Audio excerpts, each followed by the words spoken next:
I was walking into the bathroom yesterday afternoon, and my daughter Emery, who's 9 years old, came through the front door, and we met in the small little hallway at the front of the house.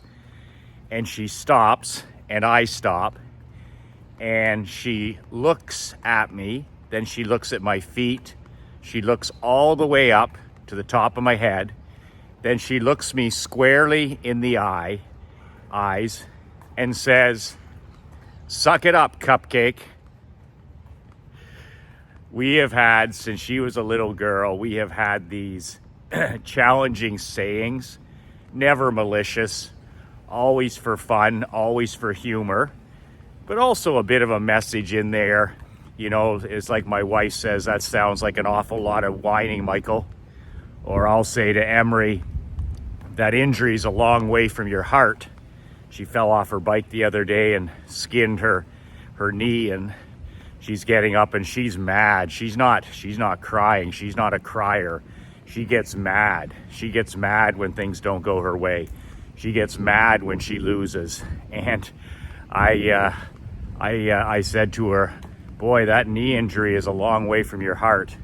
And that's one that my grandfather used to say to me when we were kids.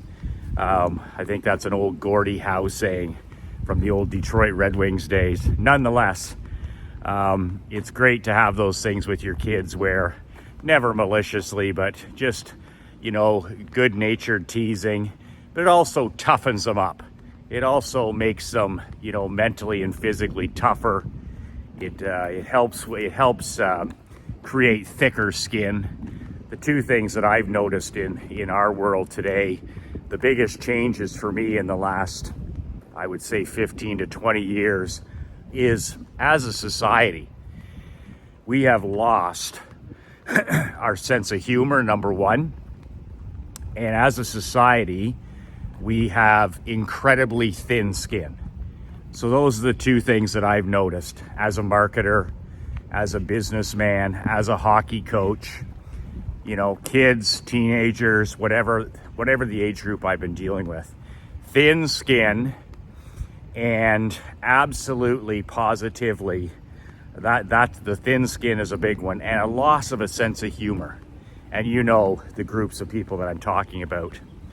So Emery says, "Suck it up, Cupcake." And I had to laugh because we have lots of lines like that, which are fun, but they're also great reminders. It's almost like you've deputized your children and your wife that the odd time they tell us to smarten up and become better. Or as my wife Krista says, the odd time sounds like an awful lot of whining. And I smarten up, even though it is good-natured. It really is a checkup from the neck up. Another one that Emery and she's famous for, and I started this when she was like 3 years old, 2 years old, 3 years old. And it was, there's no such thing as can't. So no matter what form I say the word can't, if I do, which isn't very often, she is all over it. She is sharp, she is on the job, and she corrects other people like my dad, my mom. She corrects her own mother. It's just amazing. She's on the job. And she's inherited my dad's amazing sense of humor, which I've always said humor is a sign of excellent, superior intelligence, but she has my father's incredible wit, and it really is intelligent humor. She picks up on things she sees, and it's just a pretty amazing thing. So I haven't been sick. I haven't been ill since 2019 when we won the Barclay Cup. Our league championship for the first time in our community, the first time since 94, something like 26 years. And we were able to win the Barclay Cup in 2019. And that was the first and last time I had been ill for many, many years. I mean, flu, cold, whatever. But it's interesting how our bodies and our minds work.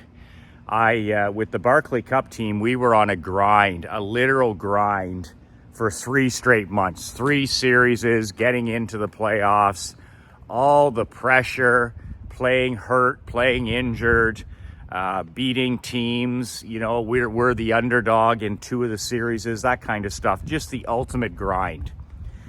And when we were victorious, it's an amazing thing because people ask you all the time, what's it like to put a championship ring on your finger? What is it like to win a championship, something that nobody can take away from you? And I've always answered the same way, which has been for me is relief. It's always relief. When I was being interviewed by the radio station and the newspaper on the ice after everybody's celebrating, I'm relieved that it's over. I enjoyed the journey, all that kind of stuff. I keep both feet in today. But at the end of the day, it's a relief. And Michael Jordan used to talk about that with Tim Grover when the Bulls would win. It was like, okay, we've won it. We've done what everybody expected. This is relief. And I've heard so many cleaners talk like that when they get there. It's just like, okay, we did it again. It's such relief. So I woke up on Sunday morning, and I just felt, you know, that in your throat where you have a scratchy throat, because I always feel really good. I'm in the best shape of my life at my stage, and I've been working hard at it for the last couple years. So I get up and I got a scratchy throat, which, you know, I'm gonna say I'm gonna beat this today. And, you know, I do all the stuff. I drink the water and lemon water and salt water and all that stuff. But at the end of the day, as the day went on, I went out to Sunday brunch with Krista and Emery for a post Mother's Day celebration. We were away at the horse barn for Mother's Day earlier this month at the equestrian competition. But it's just crazy because it got a hold of me, and I could tell it did. And I had just finished my 8-week Badass Millionaire World Building Coaching Program. 8 weeks, really intense. I'm putting in, for every training, every Tuesday and Thursday training, I'm putting in probably 14 to 16 hours of my own time. And I did it for 2 months straight, plus the month before. So let's say 3 months. It's a lot like the Barclay Cup run. It can be a grind, an absolute grind. As much as I love it, and I love everything that has to do with it, it can be a grind, and sometimes you don't feel it. So I've been taking good care of myself.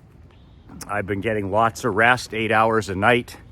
I have been drinking a gallon of water. I've been doing my Hindu squats, my Hindu push-ups. We moved here to Naples where we could be outside all the time. I've been reading great books, doing all the things, you know, health. What our number one wealth is health. Our number one wealth is health.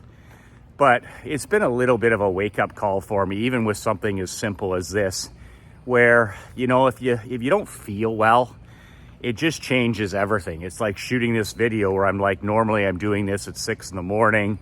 I'm firing on all cylinders. And, you know, this afternoon, it's all I can do to keep the chain going. And yes, of course, I'll keep the chain going. But I was motivated from my daughter, Emery, saying, suck it up, Cupcake, because, yeah, it's only a little cold. And it's I don't know what you call it, headache. It feels like I have played, when I was back in high school, it feels like I just played a hockey game and a tackle football game on the same day, and I just woke up the next day. So sore all over. And of course, I'm a man cold guy. Like, my wife wouldn't even notice this. My daughter she would play, do her thing. She wouldn't even talk about it. But I make a big deal of it. I'm like, wow, I'm not feeling great. So that's how that story happened when I was sitting down on Sunday night out by the pool. And I'm like, yeah, I'm getting more ill and I'm getting a cough and I got a headache. And that's where my daughter picked up on the whining and complaining. And it was right on cue. Suck it up, Cupcake. And looking me up and down before she said it. So yeah, it's amazing how our bodies and minds sometimes force us to rest. I'm not really a rest guy. Like, I don't need vacations. I don't need, like, I've really worked on building a world that I don't need to vacation from. I've really worked hard at building a life I don't need a vacation from. So with that in mind, sometimes our bodies and our minds just say, that's enough. And just like when I got sick for a few days after the Barclay Cup, I was in bed for like 3 days. Everybody's out celebrating, partying, drinking, and Coach McLean is in bed. And I just got a smile on my face, but I was in bed with the Barclay Cup for 3 days. And the same thing with the world building. I put everything, I poured my entire heart and soul into this, which I always do. If I'm going to do something, I pour my heart and soul into it. My dad taught me that. My mom taught me that. And, you know, with that said, I could just feel it as soon as it was over on Friday. My final session with these guys, what a great group of cleaners and rainmakers and fathers and husbands. Some real champions in there, no poodles in there. And I could just feel something coming on mentally and physically. And sure enough, my body and my mind, whatever it is, just decided that it was time to force a rest. And for the last 2 days, I've been doing nothing but I go for a little walk. I haven't stopped. I don't stop. I hate that where when you have a little cold or a flu or something, the worst thing in my experience, it's like a doctor, eh? It's like I'm not a real doctor. I just play a doctor in these videos. But I don't stop. I don't stop completely. So I get up the last 2 days and I walked, instead of an hour, I walked 15 minutes. And it just got me up. I did a bit of stretching and I'm drinking as much water as humanly possible. I'm taking my vitamins. I'm drinking some of that bone broth. My wife bought me that, whatever that is. And really, I'm not eating hardly anything because, you know, my body needs to cleanse. So, and I'm sleeping and sleeping and sleeping. So that's what's happened here. It's time for me to suck it up. It's starting to rain here, actually. Naples, right on cue. 3:30 in the afternoon, right on cue. And it just shows you that your bodies and minds sometimes need a break, even when we don't take one. And that's what I'm doing right now, and I'm embracing it. We're here for another 10 days before we move back to Canada.